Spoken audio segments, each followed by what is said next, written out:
అన్నదాతల ఆనందమే లక్ష్యంగా ఏపీ ప్రభుత్వం అన్నదాత సుఖీభవ పథకాన్ని అతి త్వరలోనే అమలు చేయనుంది. ఈ పథకం కింద సుమారు 48 లక్షల రైతు కుటుంబాలను వ్యవసాయ శాఖ అర్హులుగా తేల్చింది. భూమి లేని రైతులకు ఈ పథకాన్ని వర్తింపజేయనున్నారు. వ్యవసాయ శాఖ గుర్తించిన లబ్దిదారుల్లో 98% మంది రైతులు ఈ కేవైసీ పూర్తయింది. మిగిలిన 2% మందికి రైతు సేవా కేంద్రాల్లో ఈ కేవైసీ చేస్తున్నారు. ఫ్యామిలీ సర్వే ద్వారా జరిగిన ఈ కేవైసీని అన్నదాత సుఖీభవ ఈ కేవైసీతో జత చేయగా మిగిలిన వారికి రైతు సేవా కేంద్రాల్లో పూర్తి చేయనున్నారు.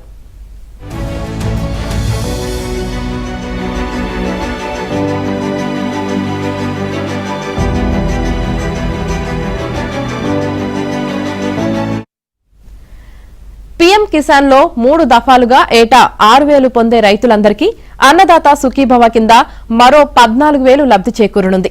కేంద్రం పీఎం కిసాన్ నిధులు విడుదల చేసిన రోజే ఆంధ్రప్రదేశ్లో అన్నదాత సుఖీభవ సొమ్ము కూడా విడుదల చేస్తామని సీఎం చంద్రబాబు ఇప్పటికే ప్రకటించారు. ఈ మేరకు పీఎం కిసాన్ సొమ్ము జులై నెల మొదటి వారంలో విడుదల కానున్నట్లు సమాచారం.